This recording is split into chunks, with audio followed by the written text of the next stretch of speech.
열왕기상 22장입니다. 열왕기상의 마지막 장인데요. 22장 우리 말씀 보겠습니다. 구약 555페이지. 이 시간 우리 한 부분 읽도록 하겠습니다. 우리 12절까지 한 절씩 교도하시겠습니다. 22장 1절. 아람과 이스라엘 사이에 전쟁이 없이 3년을 지냈더라. 셋째 해 유다의 여호사밧 왕이 이스라엘 왕에게 내려가매 이스라엘 왕이 그의 신하들에게 이르되 길르앗 라못은 본래 우리의 것인 줄을 너희가 알지 못하느냐? 우리가 어찌 아람의 왕의 손에서 도로 찾지 아니하고 잠잠히 있으리요 하고 여호사밧에게 이르되 당신은 나와 함께 길르앗 라못으로 가서 싸우시겠느냐? 여호사밧이 이스라엘 왕에게 이르되 나는 당신과 같고 내 백성은 당신의 백성과 같고 내 말들도 당신의 말들과 같으리이다. 여호사밧이 또 이스라엘의 왕에게 이르되 청하건대 먼저 여호와의 말씀이 어떠하신지 물어보소서. 이스라엘 왕이 이에 선지자 400명쯤 모으고 그들에게 이르되 내가 길르앗 라못에 가서 싸우랴 말랴? 그들이 이르되 올라가소서. 주께서 그 성읍을 왕의 손에 넘기시리이다. 여호사밧이 이르되 이외에 우리가 물을 만한 여호와의 선지자가 여기 있지 아니하니까? 이스라엘 왕이 여호사밧 왕에게 이르되 아직도 이물라의 아들 미가야 한 사람이 있으니 그로 말미암아 여호와께 물을 수 있으나 그는 내게 대하여 길한 것은 예언하지 아니하고 흉한 일만 예언하기로 내가 그를 미워하나이다. 여호사밧이 이르되 왕은 그런 말씀을 마소서. 이스라엘의 왕이 한 내시를 불러 이르되 이물라의 아들 미가야를 속히 오게 하라 하니라.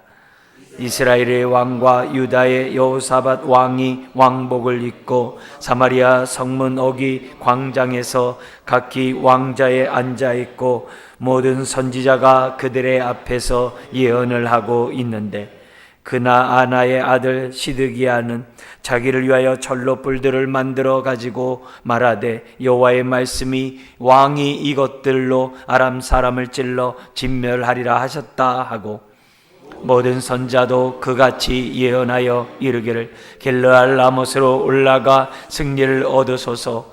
여호와께서 그 성읍을 왕의 손에 넘기시리이다 하더라. 아멘. 이 열왕기상 마지막 이 22장에는 아합과 북이스라엘 왕이죠, 여호사밧 남유다의 왕이 이제 등장하게 됩니다. 오늘 이런 이 두 왕을 모습을 보면서 참 이들이 신앙생활을 정말 하나님 보실 때 이쁘게 하질 않아요. 이들 나름대로 하나님을 믿노라 하고 하나님의 이름을 부른다고 하면서도 결점들, 맹점들이 있는 것을 보게 됩니다. 그래서 이런 맹점의 모습을 통해서 우리들의 모습도 살펴보고 우리들에게 이런 그림자가 있다면은 빨리 이런 데서 벗어나서 우리가 다윗과 같은 정말 하나님을 경외하는 자로서 주 앞에 서야 될 줄 믿습니다. 자, 그런 가운데 오늘 좀 세 가지 또 우리가 교훈을 잠깐 살펴보려고 한다면은 지도자들은 항상 무엇을 하든지 일신상의 안위와 명예를 내기보다는 항상 백성의 안위와 편안을 구하는 지도자가 돼야 한다는 것을 이제 우리들에게 가르쳐 주는데요. 오늘 이 본문에 보면 아합과 여호사밧과의 이 관계는 굉장히 평화로웠어요. 옛날에 그의 조상 여로보암과 르호보암 시대 때에는 항상 전쟁이 있다고 했죠. 앞에서 열왕기상 14장에서 그랬어요. 항상 고양이하고 개처럼 항상 싸웠어요. 그 모습이 이스라엘의 역사 가운데 지금 쭉 내려와요. 거의 이때는요, 이 아합과 여호사밧 이때는 언제냐면은 그 여로보암 르호보암으로 얘기한다면 약 80년에서 90년 정도 세월이 지난 거예요. 우리도 남북 간에 70년이라는 세월이 지났잖아요. 지금 굉장히 먼 시간이 지났는데 이때는 80에서 90년 그 정도이기 때문에 우리나라의 현재 남북한의 그런 모습과도 굉장히 아주 흡사해요. 근데 여기서 이 여호사밧은 이 아방이 그 당시에 좀 군사력이 좀 컸어요. 그래서 이 여호사밧은 눈치를 보지 않을 수가 없어요. 왕이 지금 북으로 간 거예요. 남쪽에서 좀 북쪽으로 가가지고 아방을 갖다 아련하는 이런 장면이 오늘 이제 배경 속에 있어요. 그래서 여호사밧이 거기 감으로 인해 가지고 불똥이 이제 전쟁이 벌어져요. 그래서 남북한이 연합해 가지고 아람 군대와 싸워야 되는 이런 전쟁의 소령들이 여호사밧이 남유다 백성을 이끌고 갑니다. 그래서 이 왕이 정말 이 행보가 하나하나가 얼마나 중요한지 몰라요. 오늘날에도 우리 지금 뭐 사드 배치 때문에 굉장히 어렵다가 또 지소미아 일본과의 협정을 갖다가 우리가 파기가 아니죠. 종료함으로 또 중국의 눈치를 갖다 이렇게 봤다라고 하는 이런 좀 왜 먹고 살아야 되니까 우리나라가 뭐 그렇게 했다는 말도 나올 정도로 지금 우리나라는 정말 이 평화를 추구하는 가운데 남북 간에 하고 있습니다만 어떤 전쟁의 소용돌이에 또 갈런지도 몰라요. 그러니까 굉장히 하나님의 이 지혜가 있어야 돼요. 그렇다고 또 미국과 굉장히 가깝다 보면은 지금 이란과의 미국과의 관계에서 그 해협, 호르무즈 해협이라고 그러잖아요. 거기에 우리 전투, 이 정말 이런 배를 갖다가 이렇게 파견하지 않으면 안 되는 그런 상황에 또 놓이다 보면 또 거기에 또 우리가 또 휘말려 가서 또 여러 가지 또 사상자가 나올 수 있는 여러 가지 이유들이 있어요. 그렇기 때문에 이런 모든 상황 속에서 국가 지도자 또 어떤 중요한 것을 결정하는 그 위치에 있는 위정자들이 정말 백성의 안위와 장래 미래를 정말 생각하는 그런 지도자가 되도록 기도하고 또 우리는 또 완장 차면 권세가 있다고 그러잖아요. 그래서 완장을 차고 있을 때마다 일신상의 안위를 구하기보다는 하나님의 뜻을 구하는 이런 모습을 오늘 좀 생각하고, 두 번째는 하나님은 그 시대마다 뭐 여기 나오는 미가야 선지자라든지 또 우리가 엘리야, 엘리사 이런 선지자를 통해서 말씀합니다만 동시에 뭐예요? 거짓 영들이 이 땅 가운데 여전히 활보하고 있고, 거짓의 영들의 그런 예언들을 하나님이 허락한다는 거예요. 왜요? 그런 자들을 다 심판하려고. 그래서 그런 의미에서 우리가 성령의 음성을 잘 듣고 거짓의 영을 분별할 수 있는 이제 저와 여러분들이 이 시대 가운데도 여전히 동일해요. 왜냐하면 1000만이라는 기독교인이 있는 반면에 우리가 흔히 말하는 200만의 이단이 있거든요. 그러니까 분별하지 않으면 굉장히 위험한 상황 가운데 있다는 것을 다시 한번 우리가 생각하고요. 세 번째는 이 아합과 여호사밧과 같이 그러니까 온전한 신앙을 갖지 못한 이 모습들은 빨리 우리가 벗어버리고, 아합은 하나님이 그렇게 회개의 기회를 주고 하나님을 섬기는 기회를 줬어요. 왜요? 그래야 북이스라엘이 하나님을 경외할 수 있잖아요. 근데 그럼에도 불구하고 회개할 줄 몰라요. 회개하더라도 아주 이렇게 짧게 하고 뉘우침은 하지만 진정한 회개를 잘 안 하는 이런 모습에서 하나님의 그 은혜에서 결국 제외되는, 또 여호사밧은 하나님을 그나마 잘 섬겨요. 그렇지만 철저하게 하나님을 섬기고 따라가야 되는데 이 부족한 점이 여호사밧에게도 여전히 많이 있어요. 그러나 그럼에도 불구하고 하나님이 여호사밧을 다윗 때문에 이렇게 붙잡아줘요. 그래서 여호사밧의 가장 큰 맹점 뭐냐면 하나님이 미워하고 싫어하는 아합을 왜 이렇게 좋아하는지 몰라요. 그래서 그런 부분에 대해서 하나님 앞에 책망을 받아요. 그게 이제 여호사밧의 분별력이 부족한 거죠. 그래서 그런 모습들이 오늘 우리들에게 정말 다시 한번 이 말씀을 또 내 모습을 비춰보고 앞으로 우리가 어떤 삶 또 어떤 중보기도를 위정자들을 위해서 할 것인가 좀 생각했으면 좋겠습니다. 우리가 아까 읽었던 것처럼 1절부터 4절까지는 남유다 왕 여호사밧이 북이스라엘 아합 왕을 찾아갑니다. 그러자 아합이 뭐냐면 함께 길르앗 라못을 우리가 뭐냐면 차지하자 이렇게 제안을 합니다. 이때는 이미 앞에서 본 것처럼 아람 군대가 이 북이스라엘과의 전쟁에서 2번씩이나 대피하잖아요. 근데 대피한 이유가 뭐예요? 아합이 잘해서요? 아니잖아요. 하나님이 이기게 하셨기 때문에 2번씩이나 아람 군대, 지금으로 말하면 우리나라하고 저 중국하고 그런 정도의 군사력이라고 보면 돼요. 근데 그걸 갖다 이제 다 이겨나가 2번이나 이겼다는 거예요. 그러니까 이런 모습에서 아합이 욕심이 난 거예요. 지금 아람 군대를 2번씩이나 이겼으니까 지금 아람이 여전히 지배하고 있는 요단강 동쪽 길르앗 라못, 요단강 동쪽이 길르앗이잖아요. 거기에 라못이라는 동네가 있어요. 거기서 많이 듣던 이름이죠. 길르앗 라못. 거기가 어디냐면 도피성. 도피성이 요단강 동쪽에 3개가 있고 서쪽에 3개 있었잖아요. 동쪽에 갈릴리 바다 바로 옆에 골란이라는 지역이 하나가 있었어요. 그죠? 그리고 바로 그 밑에 갓지파. 이 북쪽은 이제 므낫세 반지파인 반면에 요 갓지파의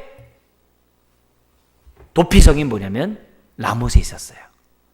그러니까 굉장히 그 지역은 뭐예요? 요충지죠. 아주 굉장히 중요한 지역이죠. 그러니까 거기에 당연히 도피성이 있는 거죠. 근데 그 지역을 아람한테 빼앗겼던 거예요. 그러니까 거길 빼앗겼다는 얘기는 저 북쪽의 골란 공원까지도 다 빼앗겼다는 얘기예요. 그러니까 그 밑에 르우벤에 있는 그쪽 지역은 여전히 이제 다른 모압과 암몬 이런 사람들의 세력이 있기 때문에 아주 유한무한 그런 위치가 돼버린 거고, 어쨌든 이 길르앗 라못을 아합이 다시 찾고 싶은 거예요. 왜냐하면 자신들이 빼앗은 거니까. 그래서 여호사밧에 제시를 하니까 여호사밧이 아부를 해요. 어떻게 아부를 하냐면 나는 당신과 같고 내 백성은 당신 백성과 같대요. 우리나라 대통령이 북쪽에서 이렇게 안 하면 참 좋겠어요. 어쨌든 이런 모습 속에서 지금 그런 표현을 갖다가 해버린 거예요. 그러니까 이렇게 하니까는 정말 아합의 입장에서 볼 때는 어떻게 돼요? 굉장히 좋은 거죠. 그러니까 아합이 굉장히 정치술이 뛰어난 거죠.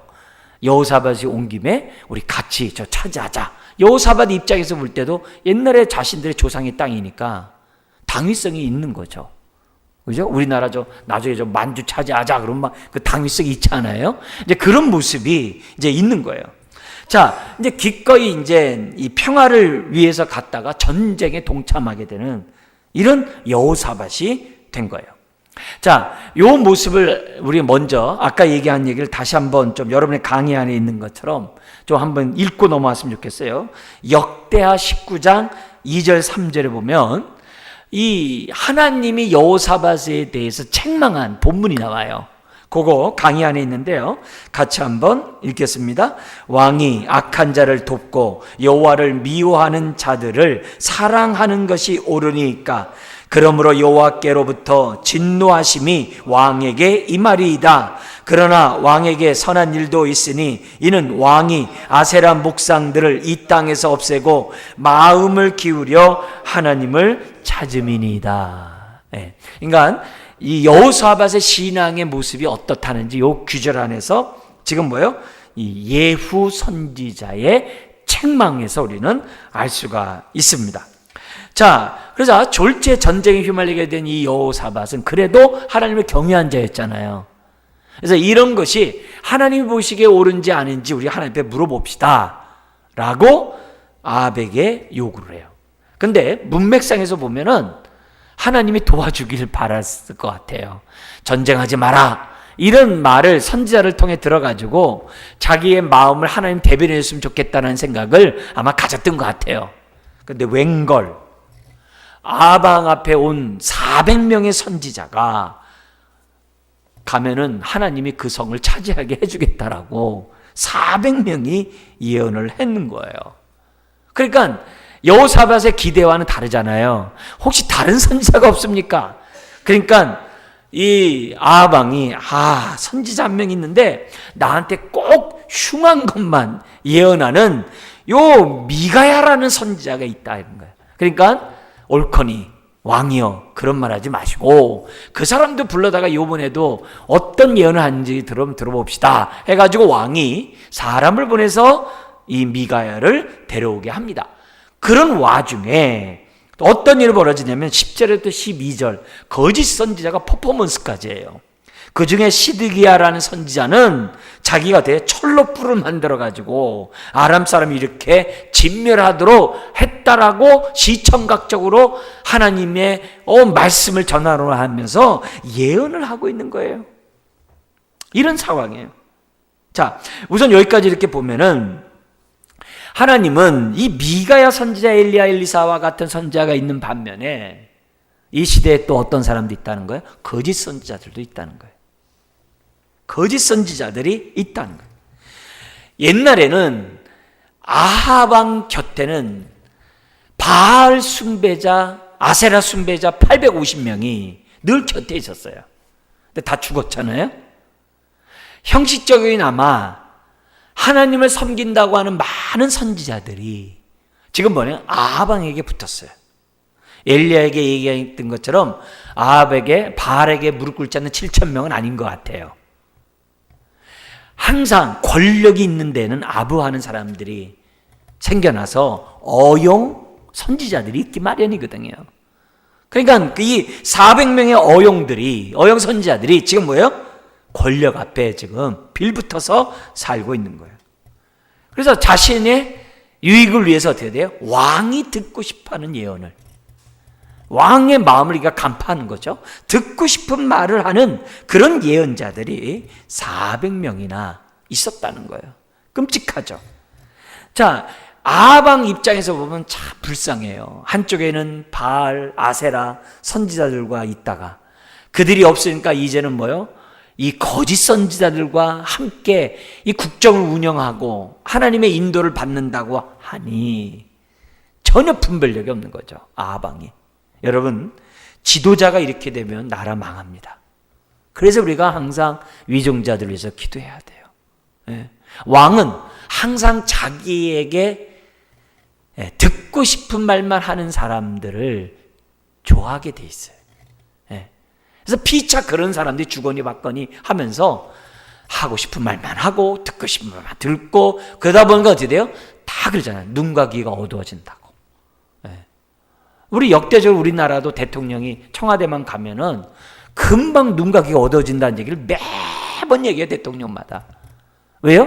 하고 싶은 말만 하고 듣고 싶은 말만 듣게 되는 그런 끔찍한 환경이 있기 때문에 그런 거죠. 그러니까 어떻게 돼요? 기도해야 돼요. 기도해야 돼요. 그래서 항상 이 권력 있는 곳에서는 이런 어용들이 많아요. 거짓 선지자들이 많게 돼 있어요. 나라를 사랑한다고 하는 그런 거짓된 사람들이 권력 앞에서 많이 있다는 것이 예나 지금이나 다 똑같아요. 자, 반면에 오늘 우리들이 여기서 우리가 알아야 될 것은 이 아합을 우리와 연관해서 알아야 될 것은 뭐냐면은 아합은 우상숭배자가 됐다가 갑자기 어떻게 돼요? 하나님을 섬긴다고 하면서 어떻게 돼요? 거짓 선지자를 숭배하는 자가 됐잖아요. 어쨌든 신앙에서 우리들이 조심해야 될 게 뭐냐면 양극단은 서로 통한다는 원리예요.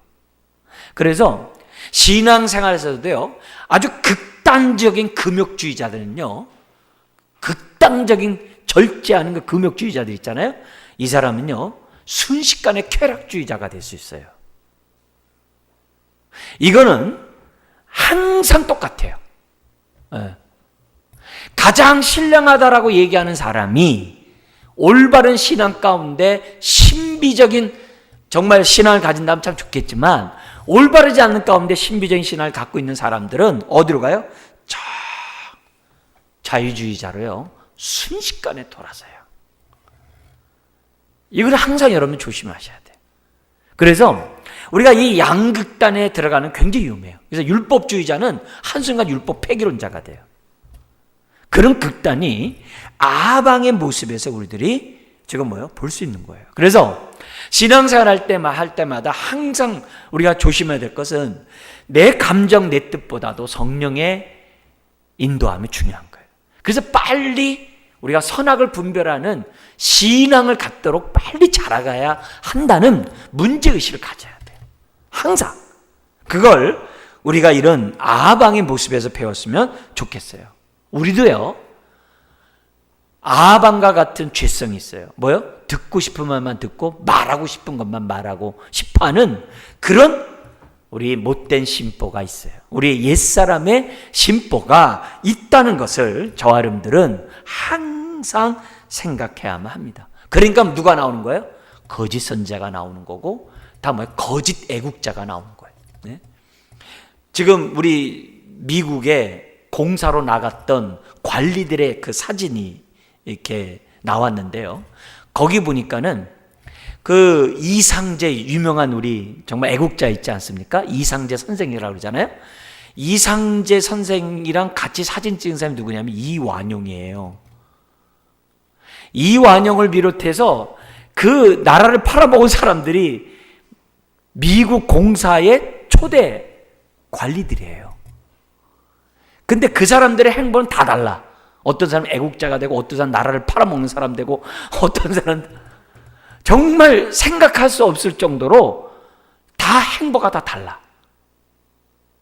아니, 똑같이 미국물 먹었는데, 똑같이 공사로 파견된 사람인데 어떻게 저렇게 다를 수 있는가? 여러분, 정말 사람의 그 중심이, 마음이 하나님을 두려워하지 않으면 사람들은 자기 마음, 자기 뜻대로 자기 일에 빠르게 되어 있다는 거예요. 그래서 이런 아합 왕의 모습을 보면서 항상 정말 하나님의 뜻을 분별하고자 하고, 자꾸만 하나님의 말씀을 묵상함으로 하나님의 뜻을 마음 신비에 잘 새겨놓는 저와 여러분들이 돼서 듣고 싶은 말만 듣고 말하고 싶은 것만 말하는 그런 사람이 되어서는 안 돼요. 그렇게 꽉 막힌 사람이 되어서는 안 돼요. 그래서 우리 대통령을 비롯한 권력자들이 항상 어떻게 돼요? 객관적으로 하나님의 뜻을, 또 위정자는 뭐예요? 백성들의 소리를 들을 수 있도록 해달라고 저와 여러분들은 기도하셔야 돼요. 기도하셔야 돼요. 그렇지 않으면 아합과 같은 지도자가 나오면 큰일 납니다. 여호사밧 같은 지도자가 나와도 위험합니다. 자, 그러면서 이렇게 얘기를 합니다. 13절부터 23절에 거짓 영에 대한 말씀이 나오고 있는데요. 13절, 14절, 미가야 선지자를 부르러 간 사신이, 지금 대세가 400명이나 전쟁에 나가면 승리한다고 하니까, 미가야, 당신도 좋은 말 좀 해주세요. 그렇게 얘기하는 거예요. 그러니까 미가야가 뭐라고 그러냐면 14절 읽겠습니다. 미가야가 이르되 여호와께서 살아계심을 두고 맹세하노니 여호와께서 내게 말씀하시는 것 곧 그것을 내가 말하리라 하고. 참 하나님의 음성을 들은 사람이가 이렇게 담대하죠. 하나님의 뜻을 분별한 사람은 항상 이렇게 담대하죠. 베드로 같은 경우는 곧 죽어도 어떻게 돼요? 착고에 차에서도 콜콜 잠자죠. 네, 감옥에서. 그런 거예요. 그래서 세상은 항상 대세를 따르라고 그래요. 그러니까 우리나라도 어떻게 돼요? 대중정치를 하는 거예요. 뭐 몇 명이 어떻고 몇 퍼센트가 어떻고 다 그런 식으로 해요. 그래서 대세 앞에 사람들이 어떻게 돼요? 악을 행하기도 하고, 대세 앞에서 사람들이 주눅을 들기도 해요. 그러나 지금 하나님이 우리에게 원하는 하나님 나라의 가치관을 갖고 있는 저와 여러분들은 대세는 하나님의 뜻이 대세가 돼야 돼요. 이걸 우리들이 항상 배워야 돼요. 하나님의 말씀에 어긋나면 대세가 능사가 아니에요. 아무리 사람들이 400명이 뭐라고 하더라도 하나님의 뜻이 아니면 노라고 말할 수 있는 하나님의 백성이 돼야 되는 거예요. 그게 오늘 우리들이 갖고 있어야 돼요. 팔은 안으로 굽는다고 그래요. 우리가 남이가 그래요. 그렇게 하면 안 돼요. 그렇게 하면 안 돼요. 예. 지금 우리나라에서도 정의당이라는 그 당이 이 조국 문제 때문에 막 지금 막 시끄럽다고 그러잖아요. 왜요? 핵심 가치를 저버렸다 이게요. 왜요? 그렇게 함으로써 자신들이 정당의 유익을 하니까 한번 눈 감아 주자는 거예요. 그렇게 하면 안 되는 거죠. 하나님의 뜻 안에서 정의로운 정당이 되도록 해야 되는 거죠. 그런 것들을 우리들이 생각하면서 하나님 앞에 기도해야 돼요. 왜요? 그렇게 한다는 얘기는 다른 정당도 똑같다는 얘기예요. 자기 당의 유익을 위해서 하나님의 뜻에 어긋난 결정들을 얼마든지 행할 수 있다는 거예요. 예. 그런 부분에서 우리가 하나님 앞에 기도해야 돼요. 예. 지금 우리나라에 불고 있는 이 끔찍한 비성경적이고 반기독교적인 요소들이 많잖아요. 그죠? 인권이라는 미명하에 그런 것들 앞에서 우리들이 정말 하나님이 기뻐하는 일이 뭔지를 생각하고 하나님 앞에 기도하는 우리가 돼야 돼요. 분별력은 관록이 있고 경험이 많고 어떤 수가 많고 그게 중요한 게 아니에요. 하나님의 선하시고 기뻐하시고 온전한 뜻이 뭐냐가 중요하다는 것을 우리들에게 가르쳐주고 있어요. 그래서 무엇보다도 우리도 미가야처럼 하나님의 뜻을 알고 좀 당당하게 행동하는 그런 사람이 되어야만 한다는 거죠. 자, 15절부터 18절에 보면은 미가야에게 지금 뭐냐면 아합이 묻습니다. 어떻게 하냐? 이렇게 얘기하니까는 15절 하반절에 아예 왕이 하고 싶은 대로 하세요. 이렇게 얘기를 해요. 그러니까 아합이 그 말투를 보고 야, 네 진심을 말하라. 이렇게 얘기하니까 뭐냐면 당신 나가면 죽습니다. 그리고 백성들은 다 흩어져서 집으로 갈 겁니다. 예. 이렇게 말하니까 아합 왕이 뭐예요? 저 봐라. 예. 저 사람은 꼭 나에게 나쁜 말만 한다고. 그러면서 18절 같이 한번 읽겠습니다. 이스라엘의 왕이 여호사밧 왕에게 이르되 저 사람이 내게 대하여 길한 것을 예언하지 아니하고 흉한 것을 예언하겠다고 당신에게 말씀하지 아니하였나이까? 물어서 뭐하냐 이게. 저 사람은 항상 반대만 한다는 거예요. 그죠? 아합은 그 마음이 닫혀있기 때문에, 다른 말로 하면은 하나님이 그 은혜를, 그 마음을 주지 않았기 때문에 들을 귀가 없는 거예요. 신앙은 듣는 것부터 시작해요. 그래서 성경은 듣는 것과 순종은 같다라고 그러는 거예요. 아는 것과 순종은 같다라고 얘기하는 거예요. 순종하지 않는 건 아는 게 아니에요. 순종하지 않는 건 잘 들은 게 아니에요. 네. 순종할 때 잘 들은 거고 아는 거예요. 그게 성경이에요. 네. 그런 의미에서 이 아합 왕은 들을 귀가 없는 거예요. 성령이 교회에게 하신 말씀을 들을지어다. 저와 여러분들은 우리 하나님의 음성을 듣는 하나님의 자녀가 되어야 될 줄 믿습니다. 그래서 잘 분별해야 돼요. 잘 분별해야 돼요. 그러면서 19절부터 23절에 자신이 이 예언이 진짜라는 사실을 어떻게 얘기하냐면은 선지자들의 전통에 따라서 설명을 해요. 선지자의 전통은 뭐냐면은 자기가 생각낸 대로 말하는 게 아니에요. 자기가 직접 하나님의 음성을 보거나 하늘나라 전회의라고 그래요. 하늘나라에서 벌어지는 그 회의에 동참한 다음에 말하는 선지자가 진짜예요. 그걸 어전회의라고 그래요. 욥기에서도 어전회의가 나오죠. 그죠? 욥과 같은 이만한 사람 없도다. 그러니까 마귀가 두루다니다가 아니에요. 하나님이 복 주니까 잘 섬기죠. 그거 다 가져가면 안 할걸요. 이러잖아요. 거기다 어전회의가 나오잖아요. 그래서 구약의 선지자들은 다 뭐예요? 스스로 말하지 아니하고 하늘 법정에서 또 하늘의 그런 보좌에서 이루어진 그 모든 것들을 보고 말하는 거예요. 사도 바울이 고린도 후서에서 고린도 교인들에게 자신이 삼층천에 갔다 온 얘기를 왜 하냐? 내가 너에게 전한 이 복음은 진짜라는 의미예요. 심지어는 유대인들이 예수님에게 말합니다. 네가 하나님의 아들이면 그 표적을 달라. 그렇게 얘기하는 거예요. 어디서부터 그 권위를 갖고 왔느냐? 그 얘기하는 거예요. 그러면 뭐예요? 나 하늘나라에서 어쩌다 저쩌다 이렇게 하면 되는데 우리 주님 뭐라 그래요? 이 성전을 헐라 내가 사흘 만에 다시 세우리라. 이 표적밖에 없다. 이렇게 말씀함으로 자신의 죽으심과 부활을 설명하신 거예요. 그리고 주님의 죽으심과 부활 안에 뭐가 있어요? 하나님의 뜻이 다 100% 드러난 거예요. 그걸 갖다가 우리는 영광을 돌렸다 그러는 거예요. 성경에서 영광은 하나님에 대해서 올바로 생각하다, 하나님에 대해서 올바른 견해를 갖다, 이 뜻이 영광을 돌린다는 뜻이에요. 그러니까 예를 들어서 내가 1등 해가지고 모든 영광 받으세요, 그러면 하나님의 영광 받는 것으로 생각하면 안 돼요. 내가 1등을 해야지만 영광 받고 2등하면 영광 못 받는 그런 영광은 성경을 오해하기 쉬워요. 우리가 영광을 돌리나 돌리지 않더나 하나님은 영광이 충만한 분이에요. 우리가 예수님이 요한복음에서 분명히 얘기했어요. 나를 영화롭게 하셔서 나로 하여금 하나님을 영화롭게 해달라고 그래요. 이 말은 뭐냐면 십자가 부활의 사건을 통해서 하나님의 뜻이 이루어지게 해달라고 하는 그 기도예요.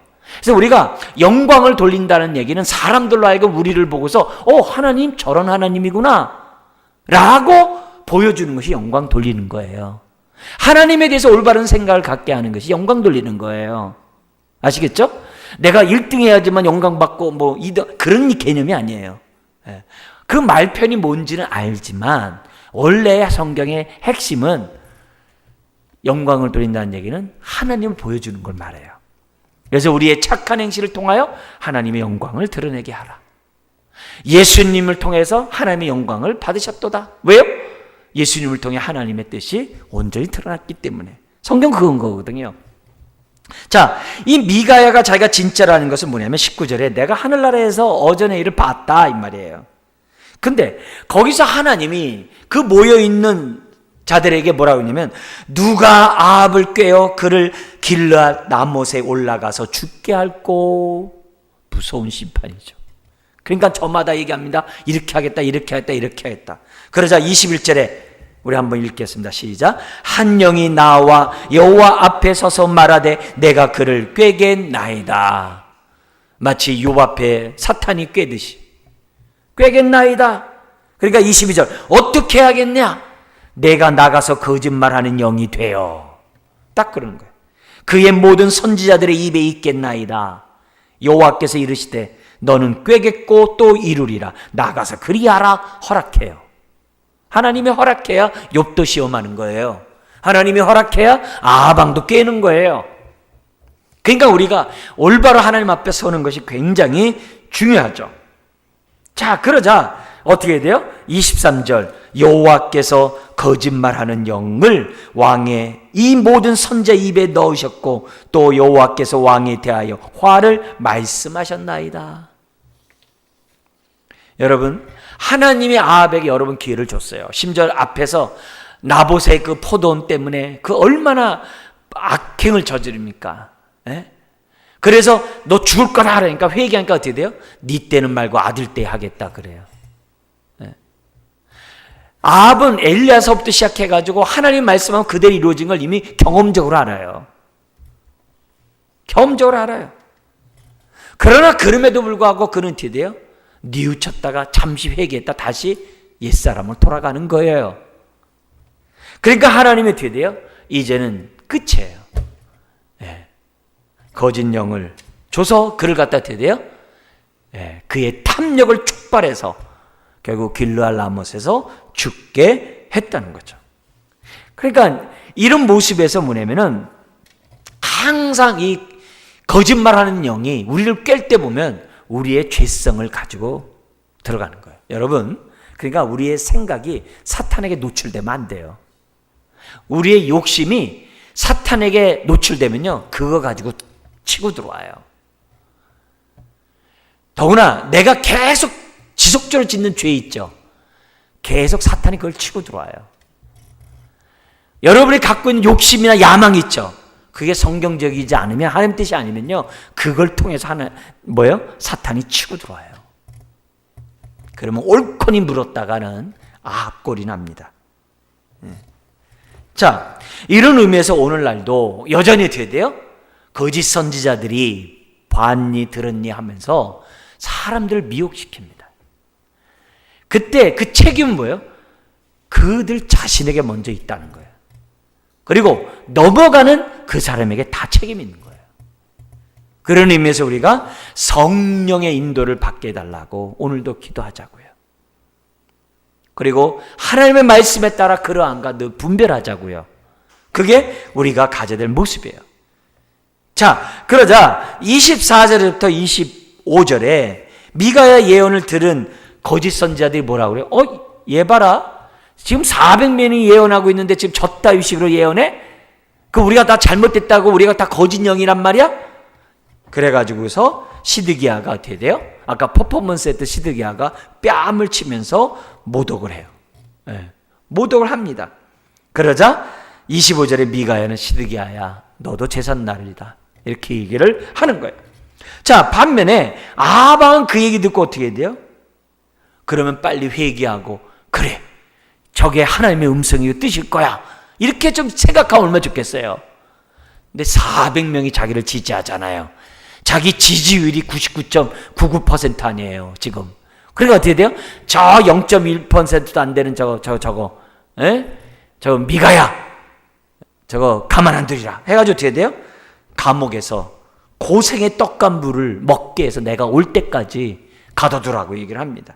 그러니까 결국 앞에 21장에서 눈물 흘리면서 용서해 주세요, 나봇의 포도원 사건 때문에 용서해 주셨던 그 눈물은 그새 온데간데가 없어요. 자신의 탐욕을 이길 수가 없는 거예요. 그러면서 그런 말을 하니까 28절 같이 한번 읽겠습니다. 미가야가 이르되 왕이 참으로 평안히 돌아오시게 될진데 여호와께서 나를 통하여 말씀하지 아니하셨으리이다. 또 이르되 너희 백성들아 다 들을지어다 하니라. 이거 뭐예요? 당신은 가는 그 와중에도 당신은 죽을 거다, 그 얘기를 하는 거예요. 그러니까 엘리야 선지자를 통해서도 능력을 맛봤고 아합과의 전쟁에서도 능력을 맛봤고 이름에도 불구하고 어떻게 돼요? 자신의 야망만을, 정치적인 그런 것만을, 자기 이름을 과시하려고 하는 그런 죄악을 범해요. 인생은 성취, 승리보다 항상 하나님 앞에 겸비한 자가 돼야 돼요. 항상 전쟁의 승리, 내가 뭔가 성취하고 내가 우승하는 것보다도 항상 하나님 앞에 겸손하는 자가 돼야 돼요. 하나님이 책임져 줘요. 그래서 우리는 이런 얘기 하잖아요. 나의 미래에 준비하기보다는 하나님 앞에 설 것을 준비하자고 그러는 거예요. 그래서 오늘도 우리가 이 수요일 날 하나님 앞에 나온 거예요. 오늘 내 모습을 한번 살펴보자 이게요. 나에게 이 미가야와 같은 하나님의 뜻을 확실히 깨닫고 당당한 이 시대에 미가야로서 내가 살아가고 있는가? 아니면 대세인 400명의 거짓 사람에게 빠져가지고서 타협하면서 내가 살아가고 있는가? 미가야는 진리 때문에 핍박을 받았어요. 그러나 그 가운데서도 순종했어요. 평탄하지 않았어요. 그러나 미가야는 양보할 수 없었어요. 왜요? 하나님의 뜻이 분명하니까. 오늘 저나 여러분들도 마찬가지예요. 대세의 흐름에 따라가게 되어 있는 게 우리들이에요. 우리는 역행하는 자임을 생각하고, 하나님, 내가 세상에 순응하는 게 아니라 역행하고 하나님께 순응하는 자가 되게 하여 주옵소서. 우리가 이런 말씀을 놓고 하나님 앞에 기도하자 이게요.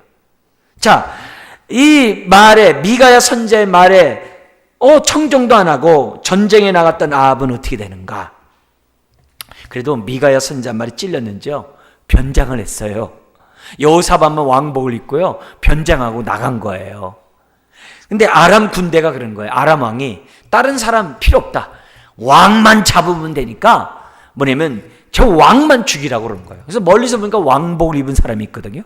그래서 그를 막 쫓아가니까 여호사밧이 나는 유대 왕이요 하면서 막 걸음만 나설래 하니까는 겨우 구사일생이에요. 하나님이 도와준 거죠. 하나님 봐준 거죠. 유다왕을 갖다가 그 죽이면 그만일 거 아니겠어요? 하나님의 은혜죠. 참 우리 다윗의 은혜예요. 그래서 이 모습 속에서 결국 어떻게 돼요?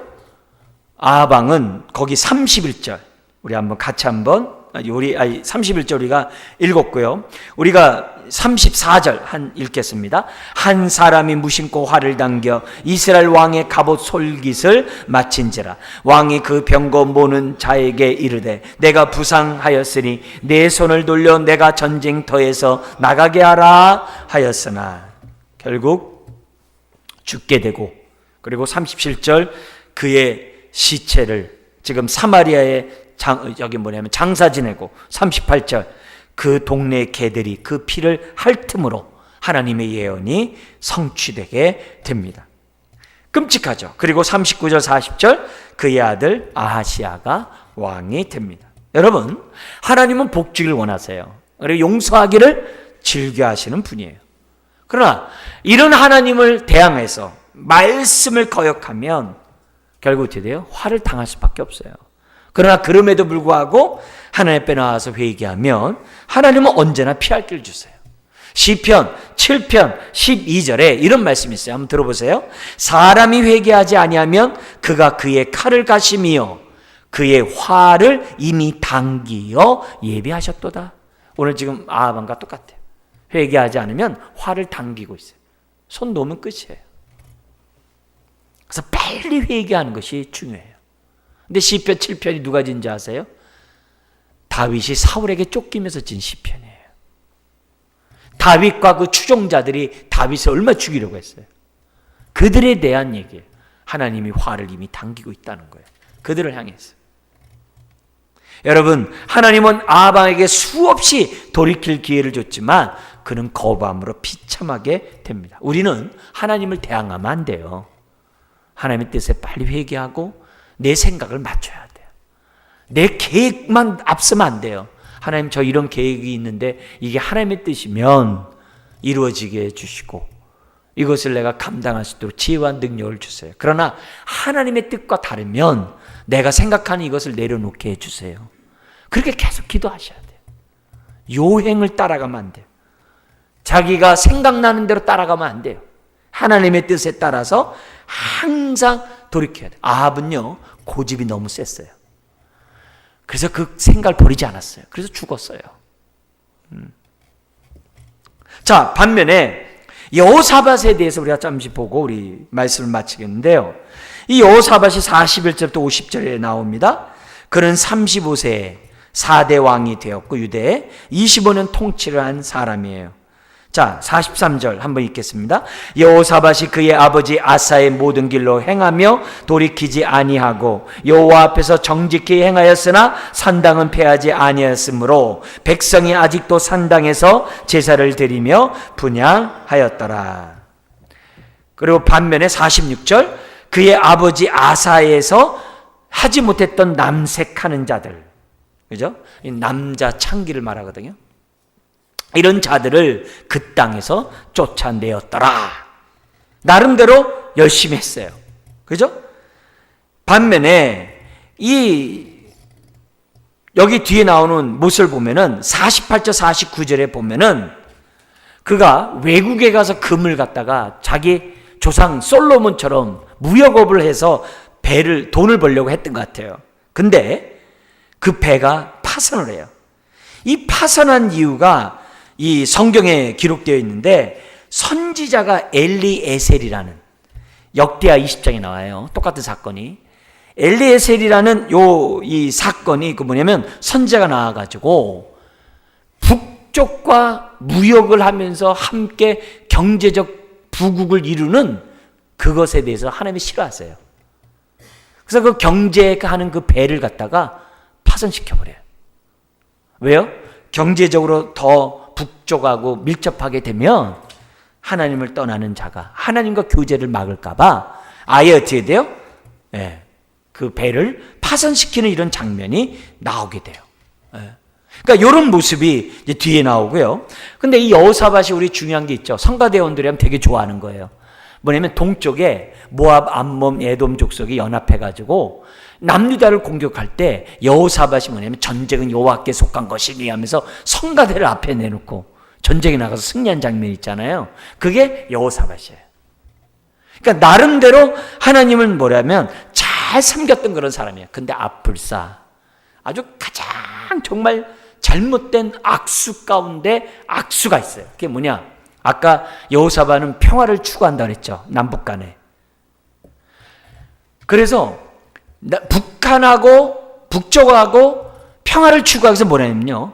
아합의 딸을 갖다가 자기가 뭐요? 며느리로 맞아들일 거예요. 근데 이 딸이 누구냐? 바알 숭배자예요. 그래서 남유다가 쫄딱 망하게 하는 원흉이 돼요. 그러니까 평화가 좋고 좋은 게 좋다, 좋은 관계를 누리는 이런 것이 하나님의 뜻과 어긋나면서까지 평화를 추구하는 그 결과가 얼마나 무서운지를 지금 성경은 우리들에게 보여주고 있어요. 그러니까 여호사밧이 우유부단한 거예요. 하나님이 싫어하는 아합을 좋아하지 않나. 하나님이 싫어하는 그 딸을 데려다가 우상숭배 나라로 만들어보지 않나. 이런 끔찍한 만행이 이제 열왕기 하에 보면 너무할 정도로 나와요. 오늘 우리들이 올바른 결정을 해서 정말 이 나라 이 민족이 정말 하나님의 뜻에 부합한 나라가 되도록 기도할 뿐만이 아니라 우리 교회와 여러분의 가정과 여러분 자신들이 하나님의 뜻 안에서 우리가 올바로 예스할 건 예스하고 노라고 할 것은 노라고 해야 되는데 여호사밧은 노라고 못해요. 노라고 못해요. 자, 그러면서 마지막 우리 보면 51절 53절에 아방의 왕의 아들들은 자녀들은 역시 똑같이 우상 숭배하다가 은혜에서 떠난 삶을 살아요. 여러분, 아방은 절대로 하나님 앞에 도움이 안 돼요. 그의 자식에게도 경건한 신앙을 물려주지 못하고 이스라엘 민족을 도탈에 빠뜨렸던 그런 지도자였다는 것을 우리에게 보여줘요. 역시 여호사밧 하나님을 잘 섬기면서도 온전히 섬기지 못하는 맹점이 있었어요.